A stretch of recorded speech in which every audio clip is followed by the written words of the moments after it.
Atale Originals presents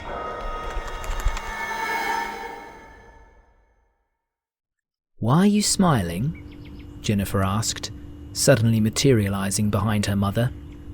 The sudden presence startled her so much, she spilled her drink. Jennifer continued looking at her mother curiously. "Jesus Christ, Jenny. If I wanted to live in a haunted house, I wouldn't be here. Stop moving around like a ghost." "I'll take that as a compliment," replied Jenny. "What is it?" she asked, as Jenny's wide-eyed stare continued to embarrass her. "You haven't answered the question. What are you so happy about?" "None of your business," was the jocular reply. She wrinkled her nose. "Suit yourself. Who are you on the phone with?" "A friend." "Is it a man?" "You're awfully chatty today. I don't have money to give you," she teased, trying to switch the topic. "I don't need your money," Jennifer replied, falling for the ruse. "Not with Dad giving me $300 a week for food. I almost forgot to thank you for that." Julie opened her mouth in mock exaggeration. "He gives you what?" "I shouldn't have said that. Hand it over." "You wish. Where did he go anyway?" "Beats me. Why don't you ask him?" replied Julie, unwilling to be the one to bring up the topic. Jenny frowned. "He's not here, is he? That's why I'm asking you." When Julie shrugged in response, she continued. "The both of you have been acting really strange lately, stranger than usual. First you don't talk to each other, now you're both whispering and kissing. And I thought I was supposed to be the strange one in the family." "Maybe you're rubbing off on us," replied Julie.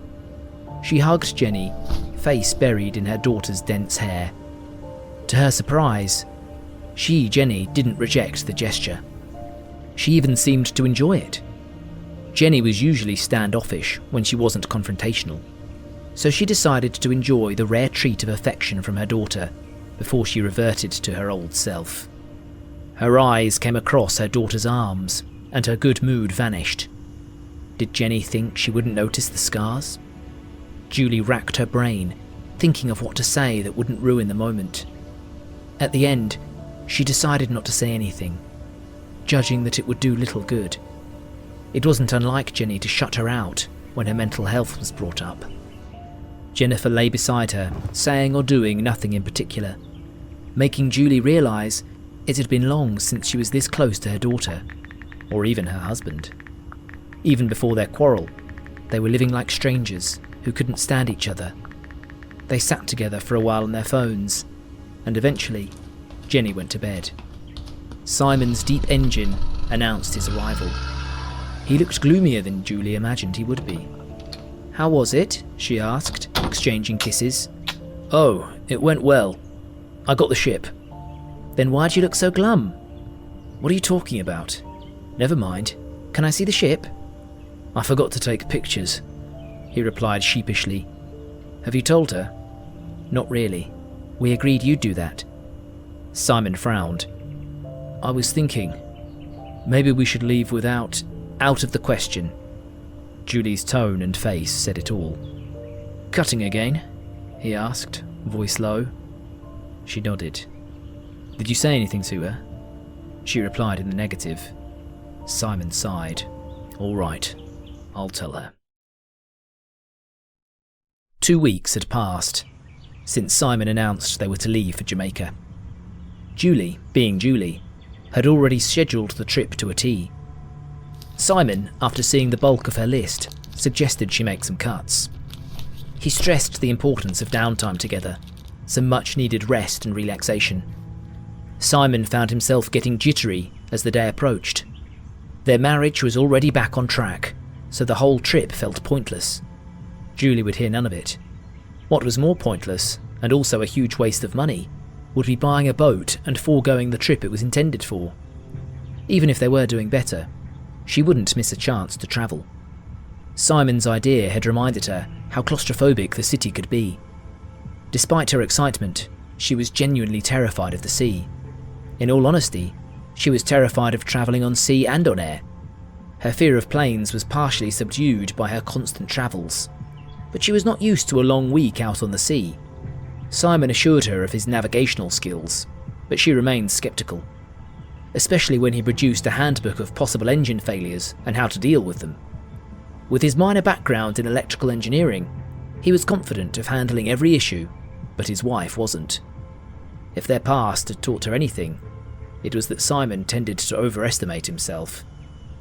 Another thing that bothered her, which she wouldn't even admit to herself, let alone Simon, was she wanted the trip too, more desperately than Simon. The honeymoon phase they were experiencing was temporary, and she knew it. If they didn't resolve their issues from its core, they would only delay the inevitable. Spending 2 weeks in one boat with him, there was no possible way their angsts against each other wouldn't be addressed, either for better or for worse. Seeing Julie extremely and genuinely excited for the first time in years gave him a sense of accomplishment.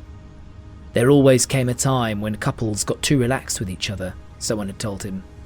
They had gotten too relaxed with each other, and consequently took each other for granted. Hopefully the cruise would put an end to that. The trip started out well, despite Jenny's sullen mood. Julie was apprehensive of it.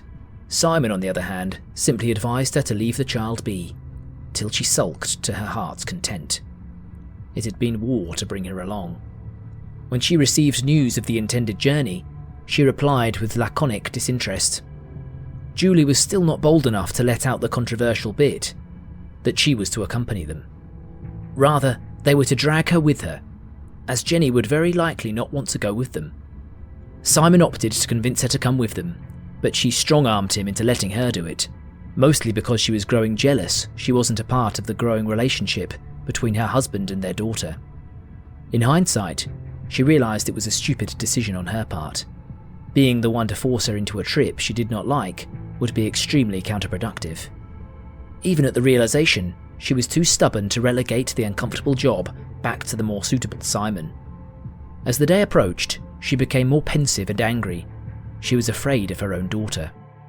"Why are you looking at me like that?" Jenny asked, stuffing a roll of enchiladas into her mouth.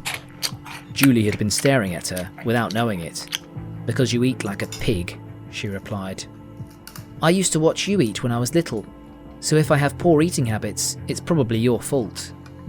You should have watched me get dressed. Maybe you would have developed some fashion sense." Her classmate had recently made quips about Jenny's gothic style. Julie did not know that, and pricked open the wound. Jenny pushed her plate away, got up from the table, and stormed inside. Simon was brushing his teeth for bed when he walked into the tornado. "What's wrong?" "I hate you! I hate both of you! Leave me alone!" she snapped, before he could finish, and rushed into her room, bolting the door shut. "What the bloody hell did I do?" he asked with a mouthful of paste. "Beats me," Julie replied, shocked by the extreme reaction. He glanced down at the food on the floor. "Man, who would waste a plate of enchiladas?" he asked. A few days into the trip, Jenny made her peace with the journey. She was there whether she liked it or not, and sulking wasn't going to change it. The boat wasn't as bad as she thought. Its flashy appearance notwithstanding, it had a cool, creepy feeling about it. Dare she even imagine she'd have an encounter? The sea breeze whistled into her cabin. The sky showed signs of a rainy night. All the better, she thought. A creepy ship with rain would be more than enough to make this trip interesting. Rummaging through her little luggage, she dug out a Ouija board and several horror books. Unable to decide which one to keep her busy, she left the decision to a coin toss. The Ouija board won. "Is anyone there?" she asked. Clearing her throat, she asked again. The planchette moved, choosing yes. She asked for a name. No reply. "Do you want to tell me your name?" After a few seconds, the planchette shifted, forming a no.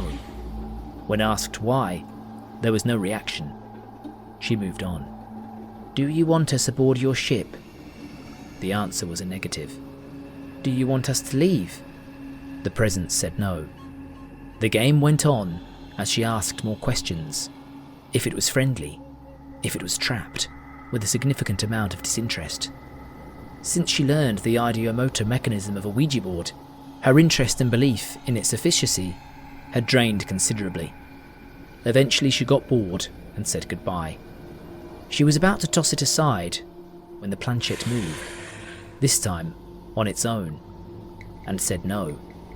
Jennifer felt as if her head was swelling, unsure of what she saw. She said goodbye again. There was no movement, to her intense relief. The board rattled as she turned away.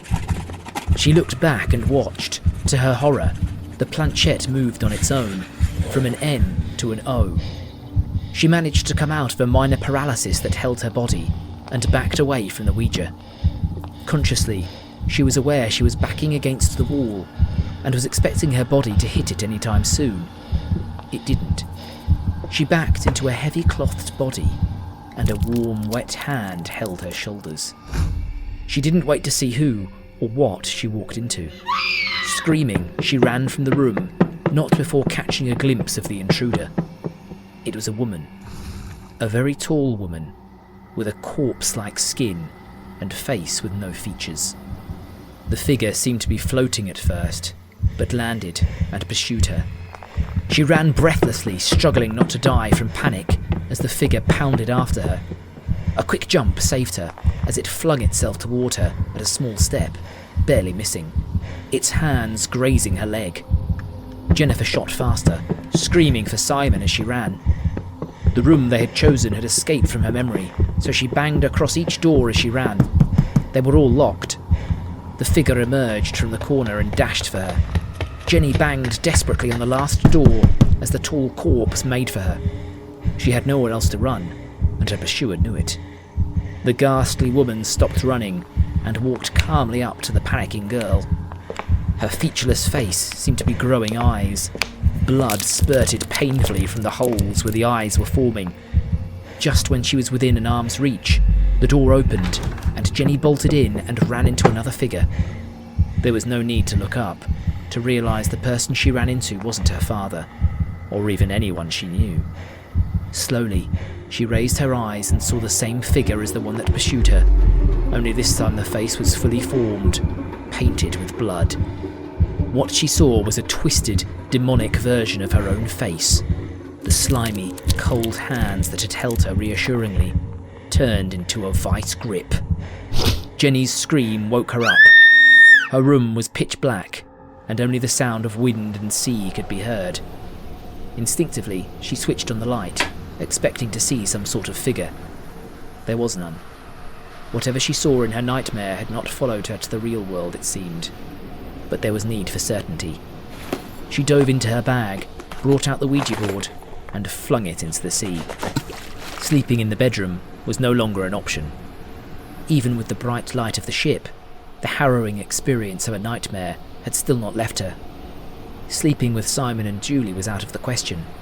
So was sleeping in any of the rooms. The deck was the only feasible option. Whether it was the effect of her dreams, she could not tell, but on her way out, she had the dreadful sensation of not only being watched, but being followed. Several times she resisted the urge not to turn, lest she alert her ghost stalker that she was aware. When outside, she finally managed to turn and look. There was nothing behind her.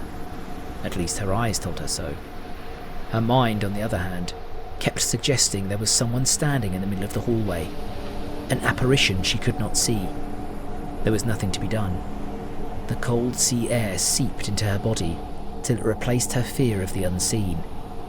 Jenny slowly drifted into slumber, leaving her fate to the ghost, if there was one. For only $9.99 a month, you'll get full access when signing up at Atale.app, iOS app available in App Store. So click and sign up now. Atale.app. Let the adventure surround you.